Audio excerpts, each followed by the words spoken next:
Good morning, and well, it's morning for me. And welcome to another episode of Atheist Adam. Only got a couple of views, but that's all I really need. A few days ago, I was at the Holocaust Museum and I bought the two-part graphic series Mouse, and I finished reading it. That's both of them inside their little sheath. And yeah, I read the whole thing. It was definitely not what I was expecting, but I'm also glad I read it. When I went in, I kind of just assumed it was I assumed they were graphic novels, but I also thought it was a fiction story based more on the idea of what happened. What I did not know that Art Spiegelman wrote about his father Vladik and his actual experiences during the Holocaust. Part one is what happened before before getting caught and going into Auschwitz. That Auschwitz.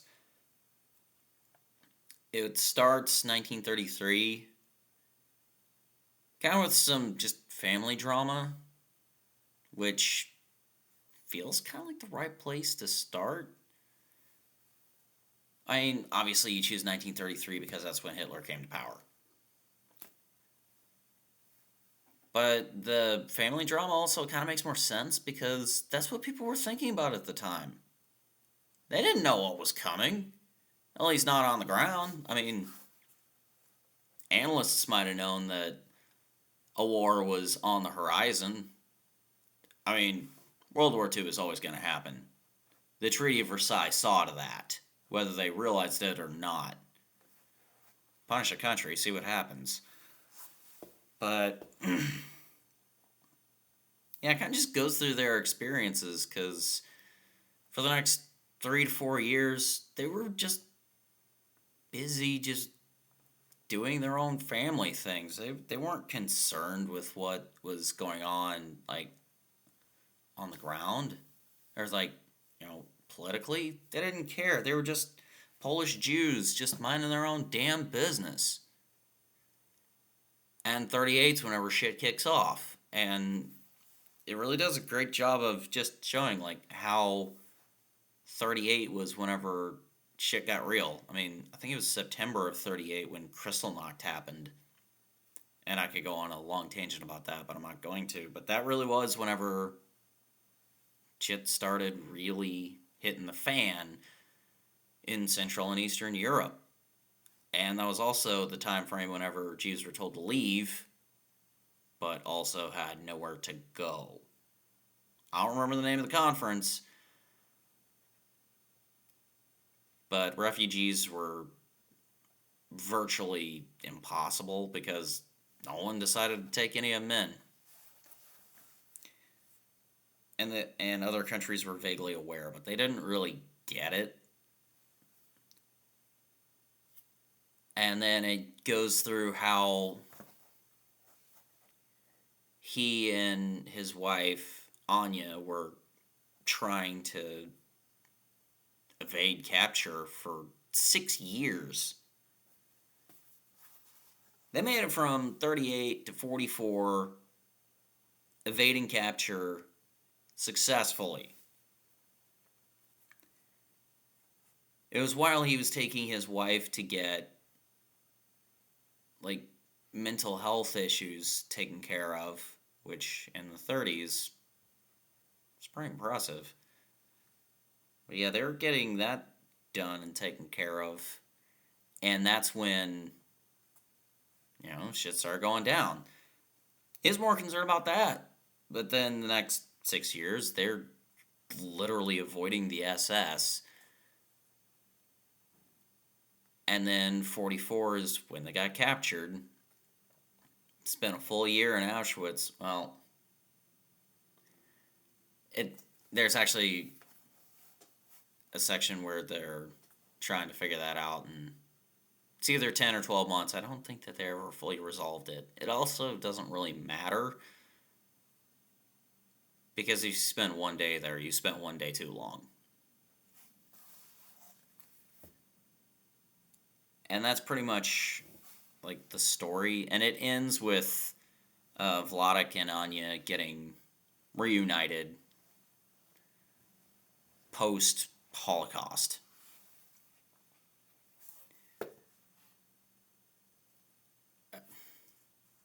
I'd say it's a beautiful story, but it's not. It has a happy ending. I can give it that. But yeah, it's coherent. It was told over the course of years. It wasn't something that, you just sit around the campfire and say it once. No, it took years. Art Spiegelman says basically in the book that he made regular trips to go see his dad because he just had to. And like his dad is in waning health basically for 20 years. And like it in this first book there's an entire section to a different comic he wrote in I think 71, and it was about his mom's suicide, and it really exemplified how he felt rather than just what happened. And it's just sad.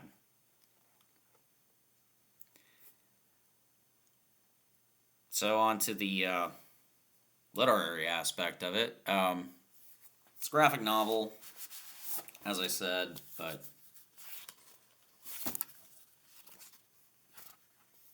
that kind of graphic novel.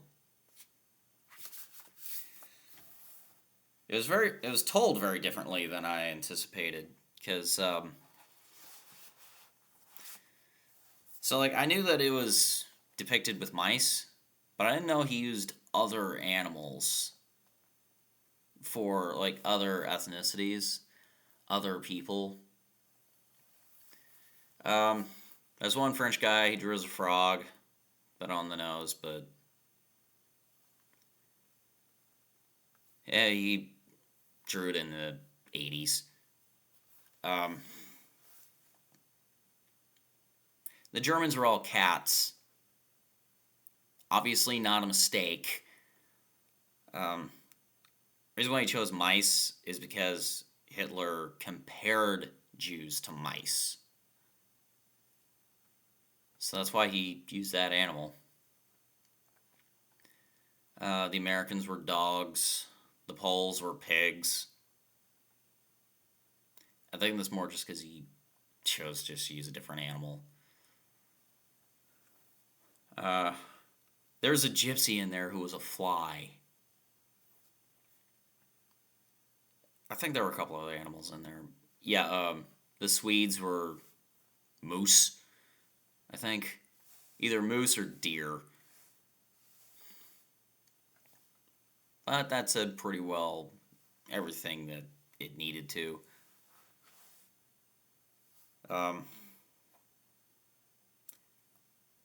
Yeah, like he drew the sit down conversations he had with his dad. Some of them he was literally just lying on the floor, belly down, staring up at his dad while his dad was sitting in his chair. Other times he's sitting by his bedside while his dad's lying in bed, ailing, though he won't admit it, which is another aspect of it.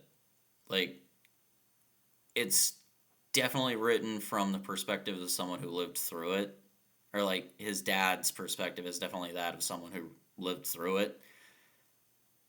And while he escaped the Holocaust never really escaped him. I know, cliche. But that doesn't make it any less true, because, yeah, he's still so frugal. Like, there's one in book two, there's one segment in book two where he's literally trading in what little cereal he has left to the store And this is in like the 80s or like the late 70s, early 80s. He's trading in the cereal he has, the Special K, because he just can't stand the idea of wasting a single crumb. Like he actually says that. I just can't stand the idea of wasting anything since Hitler came and took everything from us. I mean, you do have different feelings about Vladik as the years go by. One of those being like you definitely understand where his frugality comes from, like why he will not waste a single thing. To some point, it's like, dude, if you're hurting that bad, just get a get a nurse, hire a nurse. Who cares what it looks like? Just do it. But he won't. He won't. They cost money. And yeah, there are a couple other things, but I'm not going to go into that because I'm not afraid of being demonetized. I'm not monetized, but I just don't really want to say it. But yeah, the depictions of what happened, like the actual imagery, it's the kind of thing where it's like, yeah, it's better to use mice than it is to use people, because with mice, you can at least look at the horrors. You can know what happened, you can make the inferences in your own mind, but have to you don't have to see people burning alive. But if you did see people instead, it might be too much. Like, I don't know that I would have been able to handle it. Kind of surprised I didn't break down crying, because usually Holocaust things will make me do that. Um, the Holocaust episode of Band of Brothers, I cried. And I'm man enough to admit that. But yeah, it's not for kids, but I would definitely recommend it to anyone who does want to read it. If you're old enough to understand what happened during the Holocaust, you're old enough to read it. It's not a set digit or as to what that number should be. That's subjective. But if you understand what happened, I think you're old enough to understand or to get what's going on in the book, and it really humanizes what happened, because it's one of the most inhumane things to ever transpire in world history. But rather than just hearing millions of people died, you see who those people are. Those are my thoughts. Be honest, you want to ask me anything about it, like, use the comment section, and I'm sure you'll ask me nothing that hasn't already been asked before, but at the same time, I read it. I don't know Art Spiegelman, and I'm probably never going to, but yeah,